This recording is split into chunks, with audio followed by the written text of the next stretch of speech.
Hey everybody, in this video I'm going to show you how to create algorithmically generated NFT art ready for you to upload to OpenSea or any other NFT marketplace. Now this is a longer version of the TikTok video that I did that got a huge response. So if you are coming here from TikTok, thank you so much. Please do subscribe if you enjoyed this video. I'm trying to grow here on the YouTube platform and my goal is to get to 1K before the end of 2021. This is a part one in probably a 3-part series. I didn't want to cram too much into this video. Subscribe so that you can get notified for the next video, which is going to be all about how to actually upload this to OpenSea and how to deploy your smart contract so that these art pieces can be minted on the blockchain. So I'm going to take you through the whole journey of making the layers in Photoshop to actually using the art engine with these layers to uploading and deploying your smart contract. So stick around and let's just jump right on in. So the engine that we're using in this video is the Hashlips art engine. This is a JavaScript art engine that was created and made open source so that people like you and I could look at the code and use it freely. So the first thing you're going to do is go to github.com/hashlips, and here you're going to see all of the different repositories that we're going to be using. In this video, we're going to start with the Hashlips art engine, and for the preceding videos where we actually uploaded to OpenSea, we're going to use a different one. So the first thing that we're going to need to do is copy this code that's given to us by GitHub in order to clone this repository into our machine. Now, if you already are a developer and you have Git installed, you can go ahead and do that. For the rest of us who don't have that, all you have to do is Google how to install Git. You'll be taken to this link here, getting started installing Git. And it's this one command that you have to run directly in your terminal. Terminal is an app that comes already built into your computer. You just have to open it. On Mac, it's called Terminal. And on Windows, it's probably called the same thing. If you want to check if you already have Git installed, you can run this command, and I will pull it up right now. Okay, you can run this command in your terminal just by running git//version, and if you get a number back like we did here, this is telling us the version that we have installed. So you can see I have Git version 2.34.1. If you don't have it installed, you can go ahead and follow the prompts that it gives you once you run this command, and it'll run through this installer. Again, this should be a very straightforward setup. If you do run into any issues, Git is very well documented, and I'm sure you'll find the answer either on Stack Overflow or Git itself. So once we have that, we're also going to need to download Node.js. And Node is the language that this art engine is written in, but it also gives us access to the package manager that we're going to need to use to actually build this application. So again, make sure you click on the correct download, whether it's Windows, Mac, or Linux, and download that directly by clicking on one of these. And when that's done, you'll have to check to make sure that that's installed correctly. And you can do that by in your terminal again running node -v. This will tell you what node version is installed. If you don't get a node version installed, then that means it wasn't installed correctly. But as we can see here, I have version 16.13.1. Another one you can do is npm-v. And again, that'll tell you your npm version. So by installing Node.js, you should get both of these. So you want to have Node and NPM because we're going to need both of these for this project. And before we move on, a quick note on the terminal. You're going to see me use this in this video, so I want to give you a tour so that you're not confused. So when you see me hit CD enter, all that does, it takes you to the root of your machine. And what that means is if you hit LS, which stands for list, it'll show you all of the different folders that you have on your machine. I have applications, desktop, documents, etc.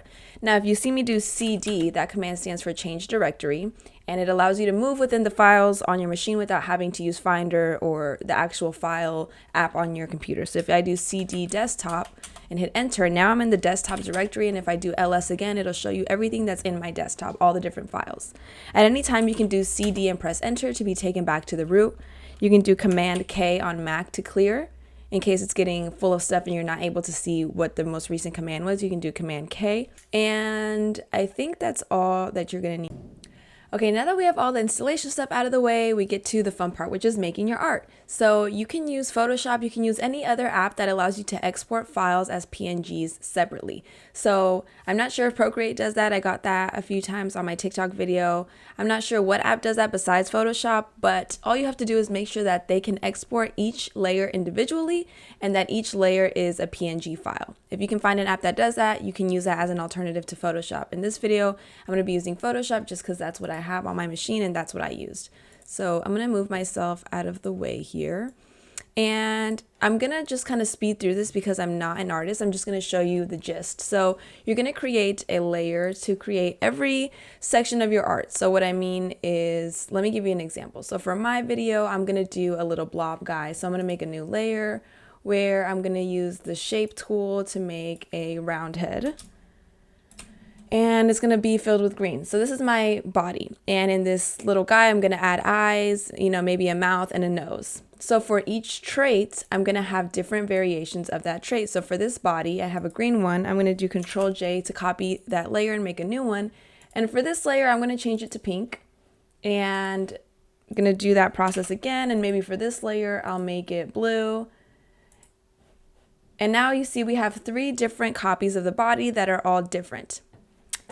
You're going to continue doing this with all of the different traits until you have all of your traits, and all of these traits have different variations of them. So for me, I would go on to do eyes, and I would do maybe 3 or 4 different eye colors, nose, mouth. So the number of traits that you choose is up to you, right? The more traits that you choose and the more variations that there are of that traits, the possible size of your collection grows exponentially. So if you want to have 10,000 or 100,000 items in your NFT collection, then you're going to need to make sure to do the math that when you have all these layers that you're able to actually produce that many unique characters. So I'm going to just speed this up and get back to you when this is done.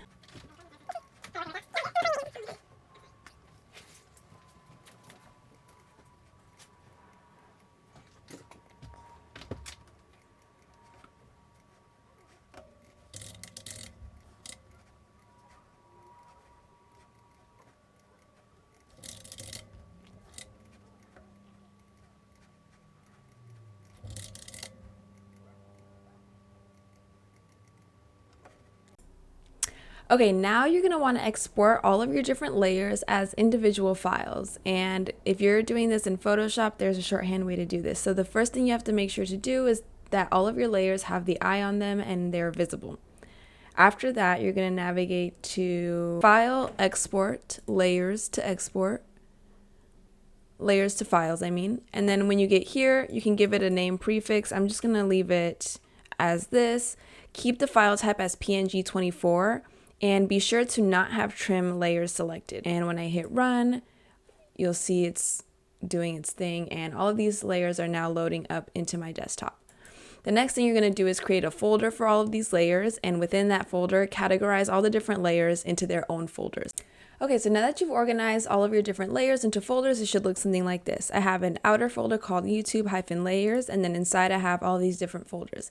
The next step that you're going to do is you're going to rename these to be something descriptive, followed by a hashtag and then a number. For now, we're just going to use the number 10 to make it easy for the calculations later, but this hashtag and this number is going to be what allows you to set the rarity of this trait.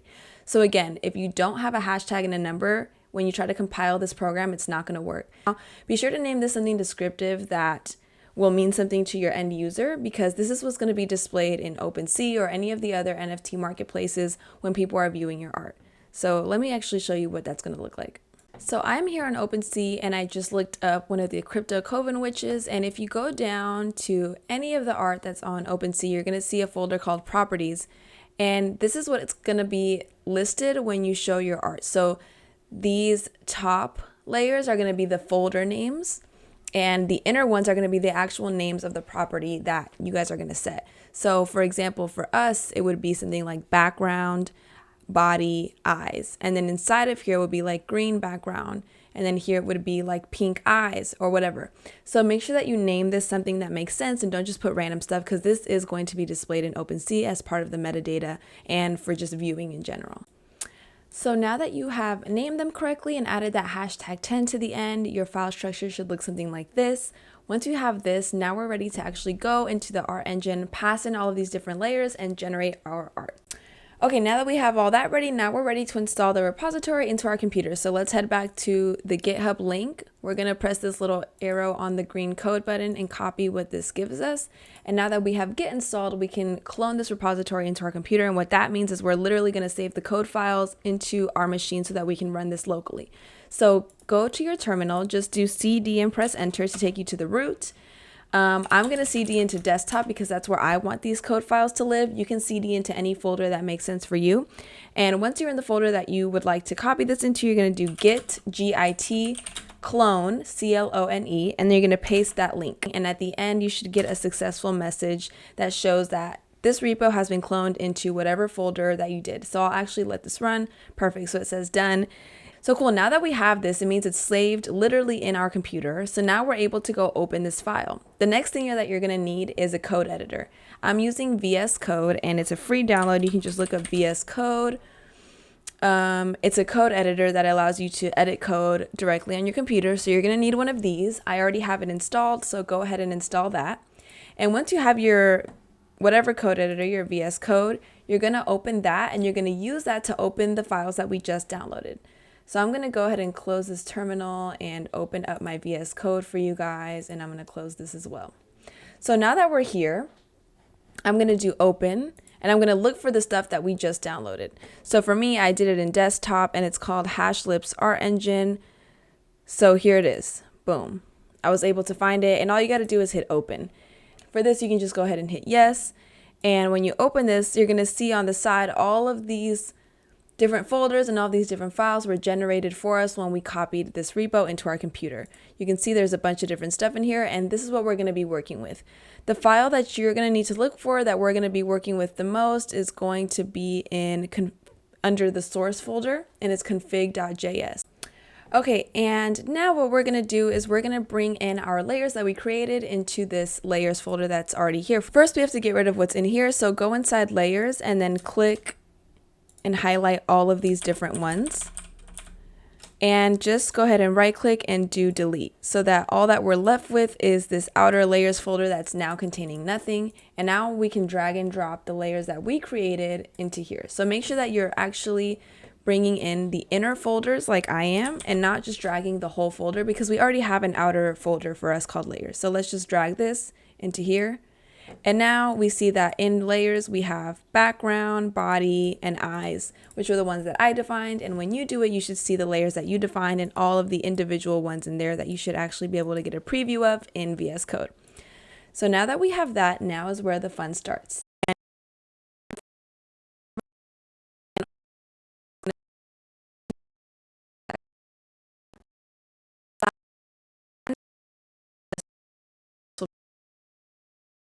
Laptop, and something about one of the dependencies in here doesn't work well with it yet. So you're going to see mine's fail, but yours is going to succeed. It's going to show you something similar, and then it's going to succeed. I tried to film this from my other laptop, but it's just so old and slow that I could not even get OBS to film.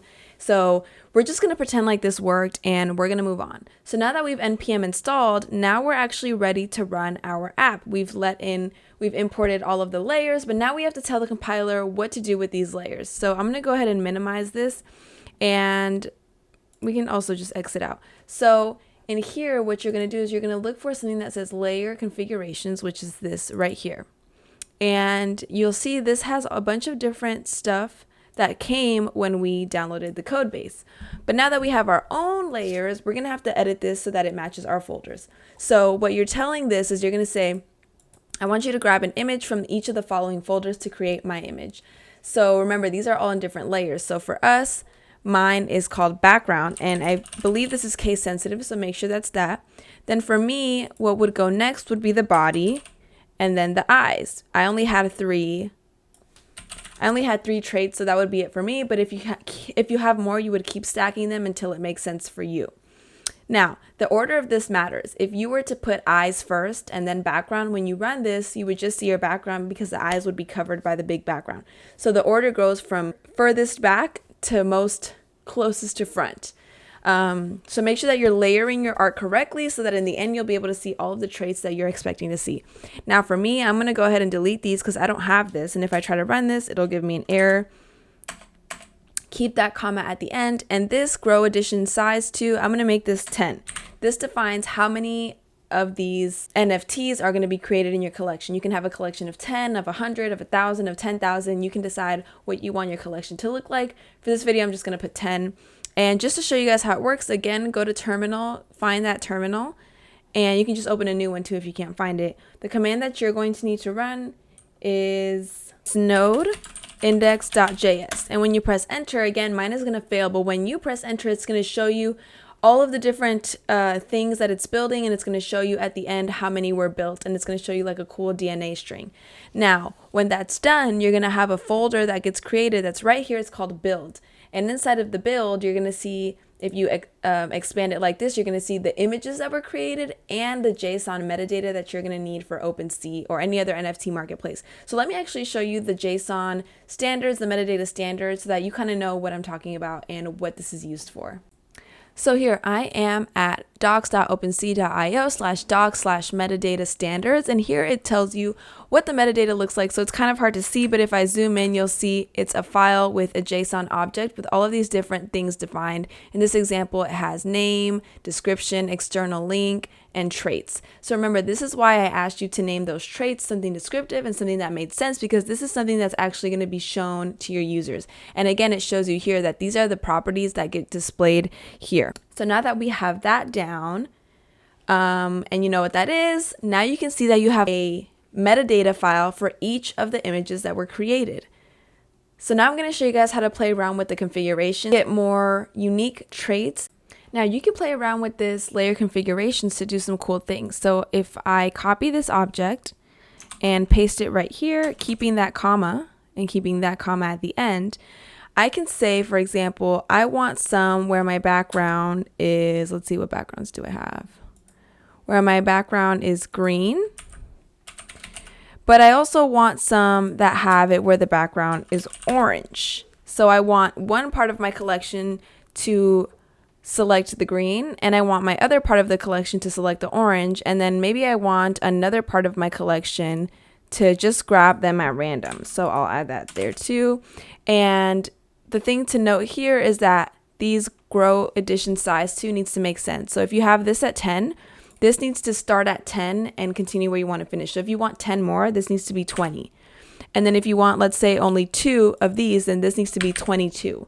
If the numbers are concurrent, you're going to get an error when you try to build this. So just make sure that you keep that.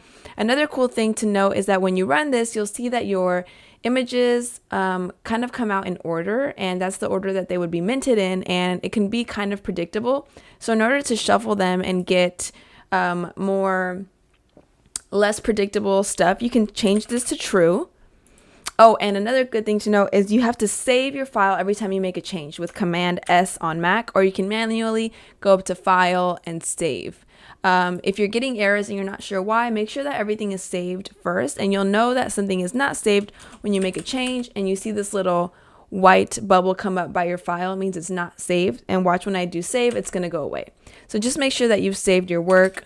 Again, I'm going to resave there. Okay, now for rarity. Now we can assign rareness by using that hashtag 10 like we talked about earlier. So the rarity is calculated by adding up all of the total rarity for that layer. So for example, for background, it would be the total is 40, and there's a 1/4 chance it's green, 1/4 chance it's orange, 1/4 chance it's pink, 1/4 chance it's white. So now, for example, I wanted to make the green a little bit more rare. I could rename this and I could make it 1.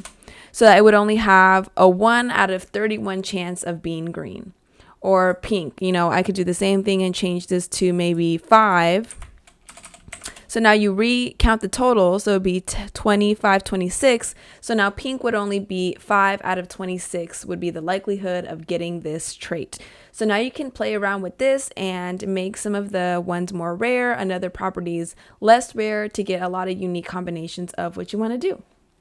Now let's talk about some of the cool other things in this repo. So if you go down to the folder called utils right here, you're going to see there's a bunch of different files in here, but you don't need to worry about how they work. You just need to know that some of them can really help you out. So if you want to create a collage, a preview collage to maybe post on Twitter or something to celebrate your NFT collection, there's a util for that. So you can go to, again, get a new terminal. And again, you have to do this after you've generated your collection. So once you have a build folder and the images come out and you can see the metadata, all you're going to do is you're going to run node space utils / and then the name of the folder. So, the name of the file. So I want to do preview. So preview, again, this is going to fail for me. It would work for you. And there's other cool ones. You can pixelate it. So if you want to pixelate yours to get yours a cool look, you just run the same command, node utils slash pixelate.js. Don't forget the JS at the end. I think I forgot that in my last example. So you have to do the whole file name. So this one's called pixelate.js. You have to use that when you're running it. Again, if you would like to rebuild your characters, so for example, if you added a new folder or like you adjusted something and you want to rebuild, you would run node index.js, and that would run your collection, and that would generate a new set of NFTs that are now stored in your build folder. Yay! So if you made it to this part of the video, you have officially created algorithmically generated NFT art that is ready to go. I hope you did enjoy this video, and please do let me know if you have any questions. Feel free to connect with me on social media. All of my links are down below. Hit me up for any questions. I feel like I do a pretty good job of getting back to people who ask me questions, so just feel free to @me on Twitter, @me on TikTok. Be sure to keep an eye out for the next video in this series where we go over how to actually deploy your smart contract and upload this art to an NFT marketplace. So I'll see y'all next time.